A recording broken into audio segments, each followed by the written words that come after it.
Hi students, welcome to VT NEET Academy. இந்த session அப்படிங்கிறது வந்து பார்த்தீங்கன்னா நம்ம ஷார்ட்கட் லெசன்ஸ்க்காக வந்து பார்த்தீங்கன்னா டெடிக்கேட்டடாக வீடியோ போடுறோன்னு சொல்லியிருந்தோம். ஷார்ட்கட்டோட இம்பார்ட்டன்ஸ் என்னென்ன அப்படிங்கிறதெல்லாம் வந்து பார்த்தீங்கன்னா இந்த வீடியோ ஒரு இன்ட்ரோ மாதிரி இருக்கும். அண்ட் வந்து பார்த்தீங்கன்னா இந்த நீட் 2026 அண்ட் காம்படேட்டிவ் எக்ஸாம்ஸ் நீங்கள் எந்த எக்ஸாம் ப்ரிப்பேர் பண்ணாலும் சரி, என்ஜிஆர் லைன் வந்து படிக்கிறப்ப வந்து பார்த்தீங்கன்னா நமக்கு போரிங்காக இல்லாமல் ஈவன் பயாலஜி இன்ட்ரெஸ்டடாக இருக்க ஸ்டூடெண்ட்ஸு இயரை ஞாபகம் வச்சுக்கிறது, புக் நேம் ஞாபகம் வச்சுக்கிறதுன்னு சொல்லிட்டு நிறைய இடத்துல வந்து ரொம்ப போரிங்காக ஃபீல் பண்ணுவாங்க. ஸோ அந்த மாதிரி ஸ்டூடெண்ட்ஸ்க்கெலாம் வந்து பார்த்திங்கன்னா இந்த வீடியோ வந்து பார்த்திங்கன்னா ஷார்ட்கட் ரிலேட்டடாக ரொம்ப யூஸ்ஃபுல்லாக இருக்கிற மாதிரி நான் ரெடி பண்ணியிருக்கேன். சீக்கிரமாக யூடியூப்பில் அப்லோட் ஆகிடும்.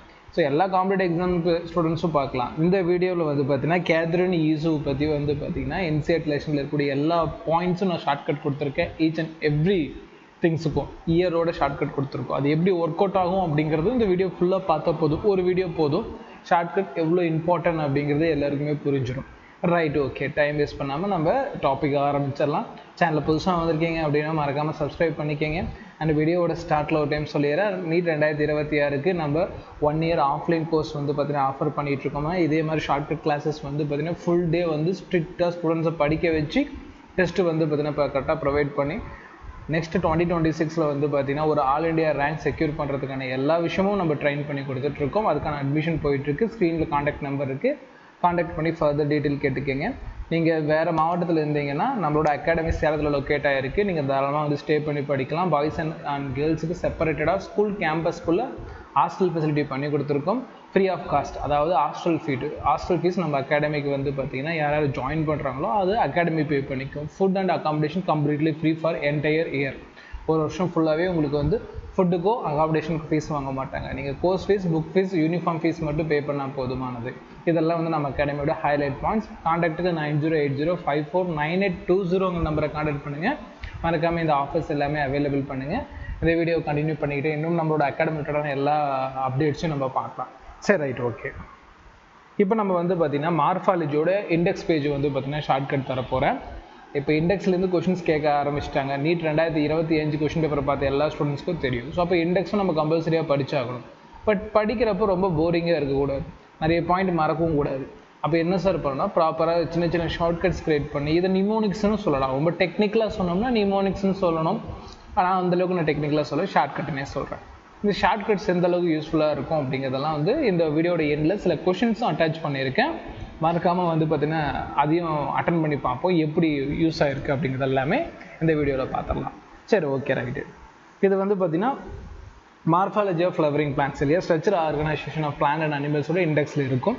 இந்த பிக்சரில் இருக்குது பார்த்தீங்களா, உங்களுக்கு ஸ்க்ரீன் ஷேர் ஆகிருக்கும் பாருங்கள். ஸோ இந்த பிக்சரில் இருக்கிறத கேத்ரின் ஈஸ்னு சொல்லக்கூடிய ஒரு நிமிஷம்.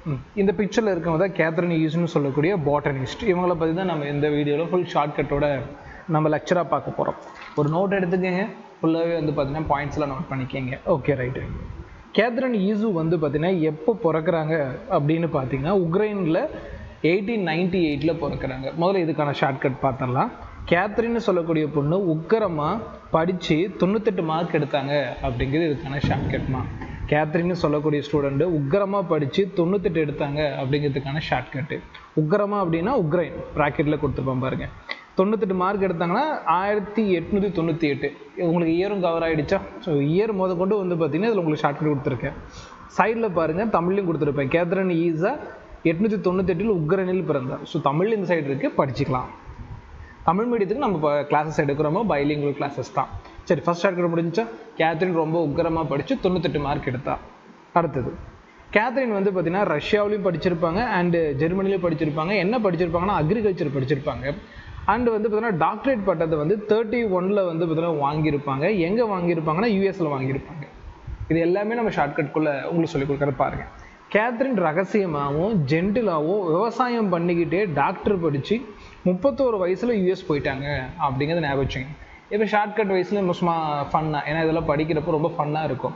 டாக்டரில் இப்போ வந்து பார்த்தீங்கன்னா 31 வயசில் தானே டாக்டர் ஆகிறாங்க. அப்போ வந்து அவங்க எப்போ டாக்டரேட் ஆனாங்கன்னா 1931. ஷார்ட்கட்குள்ளே வந்துருச்சா? ரகசியமாகவும் ஜென்டிலாகனா ரஷ்யாவிலையும் ஜெர்மனிலையும் வந்து பார்த்திங்கன்னா அவங்க என்ன பண்ணாங்க அப்படின்னு கேட்டிங்கன்னா அக்ரிகல்ச்சர் லேர்ன் பண்ணாங்க. ஸோ அதனால் அக்ரிகல்ச்சருக்கான ஷார்ட்கட்டாகவும் இருக்கும். ரகசியமாகவும் ஜென்டிலாகவும் விவசாயம் பண்ணாங்க. அது பண்ணி 31 வயசில் டாக்டர் ஆகி யூஎஸ்க்கு போயிட்டாங்க. இப்போ நிறைய பேர் ஃபாரின் போய் டாக்டர் பண்ணுறாங்களா, அந்த மாதிரி ஷார்ட்கட்டை அதை ஞாபகம் வச்சுக்கோங்க.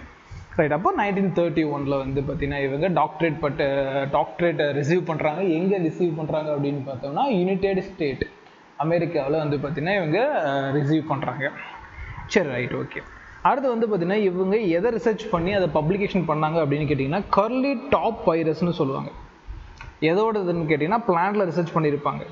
எக்ஸாக்டாக அதுக்கு ப்ளோயமை பற்றி ரிசர்ச் பண்ணியிருப்பாங்க. ப்ளோயம் பற்றி ஷார்ட்கட்ஸ் ப்ளோயம் லெக்சரில் சார் தரேன். இப்போதைக்கு நம்ம இதில் கூடிய டாபிக் பார்க்கலாம். சரி, ரைட், ஓகே. இவங்க என்ன டாப்பிக்கு கீழே ஸ்டடி பண்ணாங்கன்னு கன்ஃபார்ம் கேட்க வாய்ப்பு இருக்குது. கேத்ரின் வந்து கர்லி டாப் ஹேர் வச்சுருந்தாங்க. கர்லி ஹேர் எங்கே இருக்கும்? இப்போ எனக்கும் கர்லி ஹேர் தான். டாப் ஹெட்டில் தானே இருக்கும், அப்படி ஞாபகம் வச்சுக்கலாம். ஸோ கேத்ரினுக்கு டாப் கர்லி ஹேர் இருந்துச்சு. அடுத்து வந்து பார்த்தீங்கன்னா கேத்ரின் வைராக்கியமாக படித்தா. ஏன்னா 98 மார்க் எடுத்தால் அதில் ஈஸி கிடையாது இல்லை. இப்போ வைராக்கியம் அதில் படிக்கணும். வைராக்கியங்கிறதுக்கு வந்து வைரஸ். ஏன்னா சம்டைம்ஸ் கேத்ரின் பாக்டீரியா ஆராய்ச்சி பண்ணாங்களா இல்லை வைரஸ் ஆராய்ச்சி பண்ணாங்களான்னு குழப்புவாங்க. நம்ம இதுக்கு ஷார்ட்கட் தரோம். கேத்ரின் வைராக்கியமாக படித்தான்னு ஞாபகம் வச்சுக்கலாம். ஸோ கேத்ரின் வைரஸ் பற்றி படித்தாங்க. என்ன வைரஸ்? Curly top virus. கேத்ரினுக்கு புளுனா பயம்னு ஞாபகம் வச்சுக்கோங்க. ஏன்னா கேத்ரின் வந்து பார்த்தீங்கன்னா ஸ்டடி பண்ணது என்ன? ப்ளோயம். சைலம்னு கொடுப்பான், கேர்ஃபுல், ப்ளோயம். அப்போ என்ன ஷார்ட்கட்டு? கேத்ரினுக்கு புளுனா பயம்னு ஞாபகம் வச்சுக்கோங்க. அடுத்து வந்து பார்த்தீங்கன்னா கேத்ரின் ஈஸ் வந்து பார்த்தீங்கன்னா பிளான்ட் அனாட்டமியை வந்து பார்த்தீங்கன்னா பப்ளிஷ் பண்ணியிருப்பாங்க. எப்படின்னு கேட்டிங்கன்னா 1954 பப்ளிஷ் பண்ணியிருப்பாங்க. இது ரொம்ப டைனமிக் டெவலப்மெண்ட்டாக பார்க்கப்படுது. ரொம்ப அதாவது நெக்ஸ்ட் ஜென்ரேஷன் ரிசர்ச்னு சொல்லுவாங்கள்ல, அந்த மாதிரி இது ரொம்ப முக்கியத்துவம் பெறுது. Right, okay. ரெக்கார்டிங் போகுதுங்களா? ரெக்கார்டிங் போயிட்டு தான் இருக்குது. ரைட். இது வந்து பிளான்டோட ஸ்ட்ரக்சரை நல்லா ஞாபகம் வச்சுங்க. பிளான்டோட ஸ்ட்ரக்சரை அண்டர்ஸ்டாண்ட் பண்ணிது ரொம்ப யூஸ்ஃபுல்லாக இருக்குது. அதாவது ஸ்ட்ரக்சர்னா மார்ஃபாலஜி ரிலேட்டடாக இவங்க அனாட்டமி தான் மெயினாக பண்ணியிருப்பாங்க. பட் அதுக்குள்ள கூட ஸ்ட்ரக்சரையும் இதை அண்டர்ஸ்டாண்ட் பண்ணிக்க யூஸ்ஃபுல்லாக இருக்குது. இது ரொம்ப ட்ரிக்கியாக இருக்கும், பட் ஞாபகம் வச்சுக்கிறோம். And impacting world while literally bringing about the revival of discipline. அதான் ஒரு பிளான்ட்டை பற்றி அதோட எக்ஸ்ட்ரா நாலேஜ் வந்து பார்த்தீங்கன்னா ஒரு படி எக்ஸ்ட்ரா எடுத்து வச்சுருக்காங்க. அதனால தான் ஃபஸ்ட்டு மார்ஃபாலஜி ஆஃப் ஃப்ளவரிங் பிளான்லேயும் வந்திருப்பாங்க. ரைட். இதுக்கான ஷார்ட்கட் பார்க்கலாம். ஆனால் இயற்காக 5 நாளாக பிளான்ட் மேலே கொசு ஒன்று உட்காந்துட்டு இருந்துச்சுன்னு வச்சுக்கலாம். கொசுனா இசு, அவங்க கேத்ரின் இசு தான் அவங்களோட முழு பேர். 5 நாளாக 1954 ஷார்ட்கட் ஞாபகம் வச்சுங்க. 5 நாளாக பிளான்ட் மேலே கொசு உட்காந்துட்டு இருந்துச்சு அப்படின்னு ஞாபகம் வச்சுக்கணும். கொசுனா இதில் இசு, சும்மா அந்த நேமுக்காக கொடுத்துருக்கேன். Right, okay. இதில் வந்து என்ன தெரிஞ்சுக்கலாம்னா பிளான்ட் அப்படின்னா அவங்க ஆராய்ச்சப்படுது பிளான்ட் அனாட்டமி தானே. ரொம்ப முக்கியமான dynamic development, dynamic and approach towards the plan ஸ்ட்ரக்சருங்கிறத நம்ம ஞாபகம் வச்சுக்கணும். Right, okay. ஸோ இந்த மாதிரி ஷார்ட்கட்ஸோடு படிக்கிறப்போ வந்து பார்த்திங்கன்னா டாபிக் இன்ட்ரெஸ்டிங்காகவும் இருக்கும், ஒரு கதையாகவும் நமக்கு தெரியும். அண்ட் மெயின் கான்செப்டையும் நம்ம படிச்சுக்கிறோம்.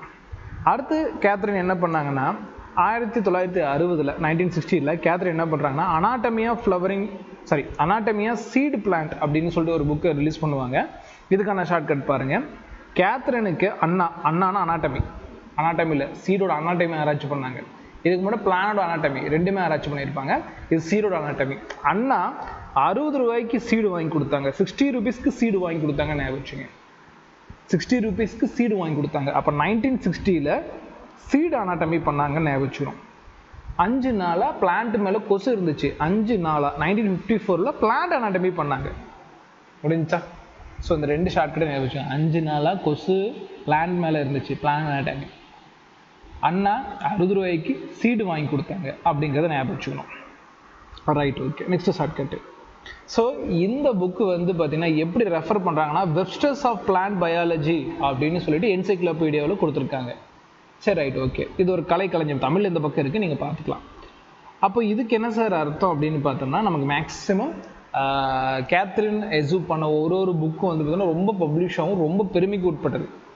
அதில் வந்து பார்த்தீங்கன்னா இதுக்கு கொடுக்கப்பட்ட பட்டமாக இதை நீங்கள் கன்சிடர் பண்ணிக்கலாம். ரைட்டு. அதாவது வெப்ஸ்டர்ஸ் ஆஃப் பிளான்ட் பயாலஜின்னு சொல்லுவாங்க. இதுக்கு ஷார்ட்கட்டு கேத்ரின் வெப்சைட்டில் சைக்கிள் வாங்கினா அப்படின்னு ஞாபகம் வச்சு. நிறைய பேர் நேராக வாங்குவீங்க, பட் இந்த இடத்துல ஷார்ட்கட்காக வெப்சைட்டில் வாங்கினதான் ஞாபகம் வச்சுக்கலாம். கேத்ரின் வெப்சைட்டில் சைக்கிள் வாங்கினா. வெப்சஸ் ஆஃப் பிளான்ட் அப்படிங்கிறதும், சைக்கிள் வாங்கினா என்சைக்ளோபீடியாவில் இதை மென்ஷன் பண்ணியிருக்காங்க அப்படிங்கிறது வந்து பார்த்திங்கன்னா கொடுத்துருக்காங்க. இல்லைன்னா இந்த மாதிரி புரிஞ்சுக்கலாம், இது ஒரு என்சைக்ளோபீடியாக்கு, அதாவது அதிகபட்சமான பிளான்ட்டை பற்றி ஃபுல் டீட்டெயிலும் வச்சிருக்கக்கூடிய ஒரு புக்காகவும் கன்சிடர் பண்ணிக்கலாம். ஸோ இந்த மாதிரி 2 மீனிங்காகவும் நம்ம இதை எடுத்துக்கலாம். அடுத்து 1957 வந்து பார்த்தீங்கன்னா இவங்க என்ன பண்ணுவாங்க தெளிவாக பார்த்துக்கிங்க, நேஷ்னல் அகாடமி ஆஃப் சயின்ஸில் எலெக்டட் ஆவாங்க. எலெக்டட்னா தேர்வு செய்யப்படுறாங்க. எதுக்காக இவங்களை எலெக்ட் பண்ணுறாங்க, தேர்வு செய்கிறாங்க அப்படின்னு பார்த்தோம்னா, அங்கே இருக்கக்கூடிய ஸ்டடீஸ்க்கு இது வந்து பார்த்திங்கன்னா அங்கே அதுக்கு முன்னாடி விமன்ஸ் கொடுத்துருப்பாங்களே, பெண்களுக்கு வந்து பார்த்திங்கன்னா இந்த மாதிரி நேஷ்னல் அகாடமி ஆஃப் சயின்ஸில் வந்து பார்த்திங்கன்னா கூப்பிட்டு எலெக்ட் பண்ணி அது ரிலேட்டடாக ஸ்டடீஸ் கொடுப்பாங்க இல்லையா, அது ரிலேட்டடாக லீடர்ஸ் ஆக்குவாங்க இல்லையா, இந்த மாதிரி ஆக்குறதுல கேத்ரின் 6வது இடத்துல இருந்திருக்காங்க. 6வது பெண்மணியாக இது வந்திருக்காங்க. இது மிகப்பெரிய மரியாதைக்குரியாக பார்க்கப்படுது. ஸோ இதுக்கு ஷார்ட்கட் பார்க்கலாம். கேத்ரின் 5, 6, 7 நேஷனுக்கு போயிருக்கா, நேஷ்னல் அகாடமி ஆஃப் சயின்ஸ்க்காக கொடுத்துருக்கேன். 5, 6, 7 5, 6, 7னா 1957 நடுவில் 6 கொடுத்துருப்பேன். 6வது பெண்மணியை இந்த நேஷ்னல் அகாடமியில் வந்து பார்த்தீங்கன்னா எலெக்ட் ஆகிருப்பாங்க அப்படின்னு ஞாபகம் வச்சுக்கணும். 5, 6, 7 அதாவது 5, 6, 7 5, 7 வருஷம். 6 அப்படிங்கிறது வந்து பார்த்தீங்கன்னா 6வது விமனாக இவங்க எலெக்ட் ஆகி ஹானர் ஆகிருப்பாங்க. ரைட், இன்னும் 2 பாயிண்ட்ஸ் தர முடிஞ்சு. அதுக்கப்புறமேட்டுக்கு 1989 நேஷ்னல் மெடிக்கல் ஆஃப் சயின்ஸில் வந்து பார்த்திங்கன்னா ரொம்ப ப்ரெஸ்டீஜியான அவார்டு வந்து பார்த்திங்கன்னா நேஷ்னல் மெடல் ஆஃப் சயின்ஸ்னு சொல்லக்கூடிய ஒரு ப்ரெஸ்டீஜியான அவார்டு பிரசிடென்ட் ஜார்ஜ் புஷ் கிட்ட வந்து வாங்குறாங்க. ஜார்ஜ் புஷோட ஆட்சி காலம் இது யூஎஸில் 1989 இந்த அவார்டு வாங்குறவங்க ரொம்ப ரொம்ப ப்ரெஸ்டீஜியஸ், ரொம்ப ரொம்ப மரியாதைக்குரிய விருதாக இது பார்க்கப்படுது. சரி, ரைட், ஓகே, இது ரொம்ப ரொம்ப மரியாதைக்குரிய விருதாக பார்க்கப்படுதுங்களா? இதுக்கான ஷார்ட்கட்டையும் சார் கொடுத்துட்ற பாருங்க. கேத்ரின் நைட்டு நயன்தாரா படம் பார்த்து புசு புசுன்னு இருந்தா. கேத்ரின் நைட்டு நயன்தாரா படம் பார்த்து புசு புசுன்னு இருந்தா அப்படிங்கிறது ஷார்ட்கட்டு. இதில் நைட்டு நயன்தாரா இது ஞாபகம் வச்சுங்க. நைட்டு அப்படிங்கிறதுல என்ன அடிங்க, போடுங்க, 8 நயன்தாராவில் 9 அவ்வளோதான். 89 இவங்க இதுக்காக நேஷ்னல் மெடல் வந்து வாங்குறாங்க ஆஃப் சயின்ஸில். இது யார் கொடுத்தாங்க அப்படின்னா புஷ் கொடுத்தாங்க, அதாவது ஜார்ஜ் புஷ். அதனால் புசு புசுன்னு கொடுத்துருக்கேன், மற்றபடி இல்லை. கேத்ரின் நைட்டு நயன்தாரா படம் பார்த்து புசு புசுன்னு இருந்தாங்க அப்படிங்கிறது ஷார்ட்கட். அடுத்து இதை பாருங்கள். Catherine Esau died in the year of 1997 1997 இறந்துடுறாங்க. இவங்க இறந்தாலும் இவங்களோட கான்ட்ரிபியூட்டேஷன் அந்த ரொம்ப பெரிய பிளான்ட் அனாட்டமிக்கு சீட்ஸை பற்றி இவங்க கொடுத்த மிகப்பெரிய ஆராய்ச்சி நாலேஜுக்காக பீட்டர் ராவன் அப்படின்னு சொல்லக்கூடியவர் என்ன சொல்லியிருக்காரு அப்படின்னு கேட்டிங்கன்னா, ஆப்சல்யூட்லி டாமினேட்டட் விமனாக இவரை வந்து பார்த்திங்கன்னா இந்த கேத்ரின் ஈசோ சொல்லியிருக்காங்க. அதாவது தாவரத்தை பற்றி படிக்கிறதுல ரொம்ப ரொம்ப முக்கியமான தாக்கத்தை ஏற்படுத்த ஒரு பெண்மணி அப்படின்னு சொல்கிறாங்க. இவங்க எந்த இடத்துல வந்து பார்த்திங்கன்னா இந்த சென்டென்ஸ் வந்து பார்த்திங்கன்னா இவங்களுக்காக பொறிக்கப்பட்டிருக்கு அப்படின்னு பார்த்தீங்கன்னா மிசூரி பொட்டானிக்கல் கார்டனில் பொறிக்கப்பட்டிருக்கு. இதையும் பார்த்து வச்சுக்கணும், ரைட்டுங்களா? இந்த பீட்டர் ராவன் அப்படிங்கிறது வந்து director of anatomy and morphology. எதோடதுன்னா மிசூரி பொட்டானிக்கல் கார்டன். ஸோ அங்கே தான் இந்த நினைவாக பொறிக்கப்பட்டிருக்கு. இது எப்போ நடந்துச்சு அப்படின்னு பார்த்தோம்னா, அதாவது அவங்க எப்போ மரணிச்சாங்க அப்படின்னு பார்த்தோம்னா அவங்களோட 99வது வயசில் இறந்து போகிறாங்க. ரைட், ஓகே, இதுக்கும் ஷார்ட்கட் பார்த்தலாம். ஃபைன் இல்லாமல் ஹெவனுக்கு 99 கேத்ரின் போயிட்டாங்க அப்படின்னு ஞாபகம் வச்சுக்கலாம். ஃபைனுனா ஃபஸ்ட் வார்த்தையை அடிச்சு விட்ருங்க. இந்த இடத்துல என் போட 9, ஃபைன் இல்லைனா தான் இறந்துருவாங்க. ஃபைன் இல்லாமல் ஹெவனுக்கு போயிட்டாங்க. இந்த இடத்துல ஹெவனுங்கள எஸ் போடுங்க, 7. அந்த வேர்டு பக்கத்தில் ஜிம்மிக்ஸாக இருந்தால் போதும், அப்படியே ஒரே மாதிரி. ஃபைன் 9, ஹெவன் 7, நைட் 8 இந்த மாதிரி இருந்தாலே போதும். நமக்கு ஷார்ட்கட் நல்லா ஞாபகம் இருக்கும். அண்ட் அதே மாதிரி பாயிண்ட்ஸும் மறக்காது. ஃபைன் இல்லாமல் ஹெவனுக்கு 19.7, அதான் அங்கே பாருங்கள். ஃபைன் இது 9, ஹெவன் 7, 97. 99னா அவங்களோட ஏஜ் சொல்கிறேன். ஃபைன் இல்லாமல் ஹெவனுக்கு 99 கேத்ரின் போயிட்டாங்க அப்படின்ட்டு. மிஸ் கேத்ரினை ராவணன் டாமினேட் பண்ணிட்டான் அப்படிங்கிறது அடுத்த ஷார்ட்கட்டு. மிஸ் கேத்ரினை ஏன் இதில் மிஸ் அப்படின்னா மிசோரி பொட்டானிக்கல் கார்டனில் தான் இது பொறிக்கப்பட்டிருக்கு. இதை பொறிச்சது யார்? ராவணன், அதாவது சொன்னது. அப்போது இதில் ஷார்ட்கட்டு மிஸ் கேத்ரினை ராவணன் டாமினேட் பண்ணிட்டான். ராவணன் அப்படிங்கிறது வந்து பார்த்தீங்கன்னா பீட்டர் ராவனுக்காக கொடுக்கப்பட்ட ஷார்ட்கட்டு. ஸோ இதெல்லாம் வந்து பார்த்தீங்கன்னா ஷார்ட்கட் லிஸ்ட்டில் கேத்ரின் ஈசு பற்றி ஃபுல்லாகவே கொடுத்தது. ஓகேங்களா, இந்த வீடியோ வரைக்கும் நீங்கள் பார்த்துருப்பீங்க. இப்போது நீங்கள் நோட்ஸ் எல்லாம் எடுத்து ஓரமாக வைங்க, ஆன்சர் பண்ண ட்ரை பண்ணுங்கள். ஏன்னா ஷார்ட்கட் எந்தளவுக்கு ஒர்க் அவுட் ஆகும் அப்படிங்கிறதுக்கு இது ஒரு எக்ஸாம்பிள். பார்க்கலாம், பாருங்கள், லெக்சர் பாருங்கள். Catherine Esau authorise the book entitled. அதாவது கேத்ரின் தெரசு என்னென்ன புக்ஸ் சொன்னாங்க அப்படின்ட்டு நமக்கு தெளிவாக தெரியும் என்னன்ட்டு பார்த்துடலாம். இருக்கும் மார்ஃபாலஜியை பற்றி கேத்ரின் சொல்லலை, டாக்ஸானமியை பற்றியும் சொல்லலை. அனாட்டமி பற்றி சொல்லியிருப்பாங்க. Yes, plant anatomy. எது 5 நாளாக பிளான்ட்டு மேலே கொசு இருந்துச்சு.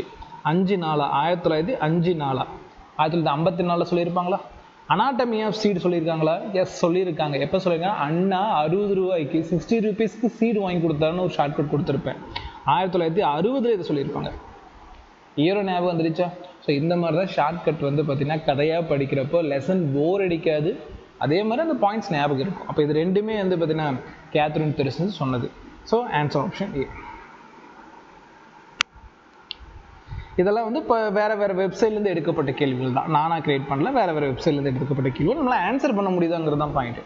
When Catherine Issue died in the year of 1997, Director of Anatomy and Morphology, Missouri Botanical Garden, remember she is absolutely dominant in the field of biology even at the age of 99 something. அதாவது ஒரு director வந்து பார்த்தீங்கன்னா இவருக்கு இந்த மாதிரி ஒரு honour பண்ணாங்க இல்லையா, இது யாருன்னு கேட்குறாங்க. உங்களுக்கே தெரியும் டாமினேட்னு சொன்னது என்ன, அதுக்கு ஷார்ட்கட்டு மிஸ் கேத்ரீனை ராவணன் டாமினேட் பண்ணிட்டான்னு சொல்லுவேன், ராவன். ஓகேங்களா, அதை பார்த்துக்கணும். இங்கே ஜார்ஜ் புஷ்ன்னு கொடுத்துருக்காங்க. ஜார்ஜ் புஷ் என்ன பண்ணியிருப்பாருன்னா நேஷ்னல் மெடல் ஆஃப் சயின்ஸ் அப்படிங்கிறது, நேஷ்னல் மெடல் ஆஃப் சயின்ஸ் அப்படிங்கிற ஒரு அவார்டை கொடுத்துருப்பாங்க. இது வந்து புஷ் எப்போ கொடுத்துருப்பாங்க அப்படின்னு பார்த்தா நைட்டு நயன்தாரா படம் பார்த்து புஷுன்னு இருப்பாங்கன்னு சொல்லி கொடுத்துருப்பேன். அப்போது நைட்டுனா 9 சார், நைட்டுனா 8 நயன்தாரானா 1989 ஜார்ஜ் புஷ் கொடுத்துருப்பாங்க. அது அவார்டு அவர் கொடுத்துருப்பாரு. இந்த இடத்துல வந்து பார்த்தீங்கன்னா பீட்டர் ராவன் அப்படிங்கிறது வந்து பார்த்தீங்கன்னா இவர் டாமினேட்டட் அப்படிங்கிறத வந்து பார்த்தீங்கன்னா அப்சல்யூட் டாமினேட்டுங்கிற சென்டென்ஸும் கொடுத்துருப்பாங்க. ஸோ இதுக்கு ஆன்சர் ஆப்ஷன் சி. நெக்ஸ்ட் பார்க்கலாம். Anatomy of seeds book was written by. Anatomy of சீட்ஸை அண்ணா 60 rupeesக்கு சீடு வாங்கிட்டு வந்தார். 1960 வந்து பார்த்தீங்கன்னா இது கேத்ரின் ஈசு தானே, கேத்ரினோட அண்ணா தானே இதை வாங்கிட்டு வந்தாங்க. ஸோ கேத்ரின் ஈசு தான் இது கொடுத்துருக்காங்க. கரெக்ட் ஸ்டேட்மெண்ட்டை கேட்டிருக்காங்க, பார்த்துடலாமா? Catherine Issue reported the pathogen of curly top disease in the plant transmitted to the xylem gram. நல்லா பாருங்க, கர்லி டாப் வைரஸ் வந்து பார்த்தீங்கன்னா எது மூலமாக பரவும் அப்படின்னு சொல்லி கேத்ரின் ஈசு சொல்கிறாங்கன்னா ப்ளோயம். கேத்ரினுக்கு புளுனா பயம்னு சொல்லியிருப்பேன். ஸோ இது wrong statement. The book entitled of Anatomy of Seeds, Catherine Issue was referred as a Webster's of Plant Biology. இன்னொரு டைம் கொஸ்டின் பாருங்கள், ரைட்டுன்னு பார்ப்போம். The book entitled Anatomy of Seeds. Anatomy of Seeds வந்து பார்த்தீங்கன்னா இப்போ தான் சொன்ன 1960 Catherine Esau கொடுத்த book. By the Catherine Esau correct. Was refer to the Webster's of plant biology. அப்படி அதுவும் கரெக்டு தான். Okay, it is an encyclopaedia. இதுவும் கரெக்ட். இது ஸ்டேட்மெண்ட் எந்த ஒரு மிஸ்டேக் இல்லை. அடுத்தும் படித்து பார்த்தலாம். Plant anatomy written by Catherine Esau correct தான். பிளான்ட் அனாட்டமி எப்போ எழுதுறாங்க? 5 நாளாக 1954 எழுதப்படுது. Encyclopaedia it is understand the structure of plant. இது என்சைக்ளோபீடியான்னு சொல்லிக்க மாட்டாங்க. ஓகேங்களா, நல்லா ஞாபகம் வச்சுங்க. 1960 எழுதப்பட்ட அனாட்டமி ஆஃப் சீட் பிளானட் இது என்சைக்ளோபீடியாக்குன்னு சொல்லியிருப்பாங்க. இதை சொல்லியிருக்க மாட்டாங்க. ஓகேங்களா, எதை என்சைக்ளோபீடியாக்குன்னு ஒரு கரெக்டாக பார்த்து வச்சுக்கணும். இது கிடையாது. அப்போ இது வந்து தப்பு. Catherine Issue was the first woman to receive the honor of being elected National Academy of Science. பாருங்க, ஃபர்ஸ்ட் உமன் கொடுத்துருக்காங்க, கிடையாது. 6th woman. இதுக்கு என்ன ஷார்ட்கட் அப்படின்னு பார்த்தோன்னா 5, 6, 7 நேஷனுக்கு போனாங்க அப்படின்னு சொல்லி கொடுத்துருப்பேன். அதாவது 1957 தான் இவங்க 6th உமனாக நேஷ்னல் அகாடமி ஆஃப் சயின்ஸில் எலெக்டட் ஆவாங்கன்னு சொல்லியிருப்பேன். சரிங்களா, இதெல்லாம் வந்து shortcut.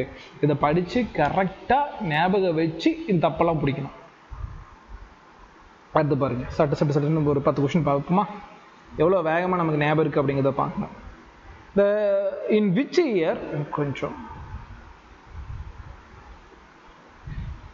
year Catherine Issue elected to the National Academy of Science அப்படின்னு கொடுத்துருக்காங்க. இந்த இடத்துல வந்து பார்த்தீங்கன்னா எந்த வருஷம் எலெக்டட் ஆகிருக்காங்க நேஷ்னல் அகாடமி ஆஃப் சயின்ஸுக்கு? இப்போ தான் வந்து உங்களுக்கு சொன்னேன். இதில் இருக்க ஒவ்வொரு இயராக பார்க்கலாமா? இது வந்து 5/4, அதாவது பிளான் அனாட்டமி பப்ளிஷ் பண்ண இயர். இது வந்து பார்த்தீங்கன்னா நல்லா பாருங்கள் 57. அடுத்து வந்து பார்த்தீங்கன்னா 60. இது வந்து பார்த்தீங்கன்னா anatomy of seeds, plant anatomy of seeds வந்து பார்த்தீங்கன்னா பப்ளிஷ் பண்ண இயர். அடுத்து வந்து பார்த்தீங்கன்னா 89. இது வந்து பார்த்தீங்கன்னா நைட்டு நயன்தாரா படம் பார்த்து புசு புசுன்னு இருந்தாங்க. அப்போ இது வந்து பார்த்தீங்கன்னா உங்களுக்கு ஜார்ஜ் புஷ் வந்து பார்த்தீங்கன்னா அவங்கள வந்து பார்த்தீங்கன்னா அவார்டு கொடுத்துருப்பாங்க, நேஷ்னல் மெடல் ஆஃப் சயின்ஸுங்கிற அவார்டு கொடுத்துருப்பாங்க. அப்போ இந்த இடத்துல 57 அப்படிங்கிறத நீங்கள் பார்க்கணும். இந்த இடத்துல என்ன இது இருக்குது? National medal of science elect ஆனது இது ஜார்ஜ் புஷ். இதுதானே இது ஷார்ட்கட்டு 567.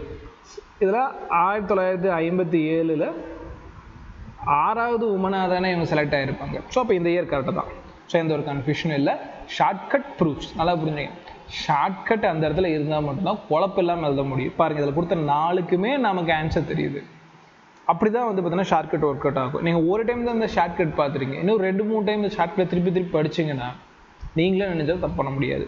அடுத்து வந்து பார்த்தீங்கன்னா Catherine Esau born in which country? நான் சொன்னேன் கேத்ரின் ஈசு எப்படி படிப்பாங்க? உக்கிரமாக படிப்பாங்க. ஞாபகம் வச்சுக்கணும். உக்கிரமாக படித்து என்ன மார்க் எடுத்தாங்க? 98 மார்க். அதாவது 1898 தானே இவங்க பிறக்கிறாங்க. எங்கே பிறக்கிறாங்க? Ukraine. In which year Catherine Esau receive her doctorate? ஞாபகம் வச்சுக்கணும். டாக்டரேட் எப்போ வாங்குறாங்க? 31 வயசுல தான் அவங்க டாக்டராக போவாங்க அப்படின்னு சொன்னேன். ஷார்ட்கட்டில் 31 வயசில் வந்து பார்த்தீங்கன்னா கேத்ரின் டாக்டராக போனாங்க. விவசாயம் எல்லாம் பண்ணி எங்கே ரஷ்யா, ஜெர்மனி ரகசியமாகவும் ஜென்டிலாகவும் விவசாயம் பண்ணாங்க. ரஷ்யாவிலையும் ஜெர்மனிலையும் அக்ரிகல்ச்சர் ரிசர்ச் பண்ணாங்க அப்படின்னு நான் சொல்லியிருப்பேன் இல்லையா. அதுக்கப்புறம் 1931 வந்து டாக்டர் பட்டம் வாங்குறாங்க எங்கே? யூஎஸ்ஏல. ஸோ அப்போ இது வந்து 1931 எங்கே இருக்குது? அடுத்தது The Catherine yearly publication reported the curly top virus spread through the plant via which tissue? curly top virus எது மூலமாக பரவும்? ப்ளோயம் மூலமாக பரவும். கேத்ரினுக்கு புழுனா பயம். which of the Catherine Iesu books took dynamic development approach to the plant structure? plant structure ரிலேட்டடாக அவங்க வந்து பார்த்தீங்கன்னா ஆராய்ச்சிக்காக மிகப்பெரிய அளவில் கான்ட்ரிபியூட் பண்ண புக்கு பிளான்ட் அனாட்டமி. என்ன இயர்? 1954. அது அனாட்டமி சீட்ஸு 1916. அவ்வளோதான்.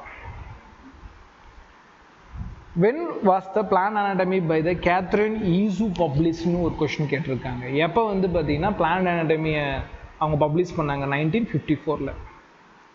Catherine Iesu anatomy of seeds was published. anatomy of seeds 1960. So year இவ்வளோ வேகமாக ஞாபகம் வரும் பாருங்க. ஸோ இயர்னால் பார்த்து பேனிக்காக வேணாம், ஷார்ட்கட்ஸோட மெர்ஜ் பண்ணி படிச்சுட்டு போயிட்டே இருக்க வேண்டியதான். The anatomy of seed plants was referred to. இதை தானே வந்து பார்த்தீங்கன்னா என்ன சொல்லுவாங்க? வெப்சஸ் ஆஃப் பிளான்ட் பயாலஜின்னு சொல்லுவாங்களா?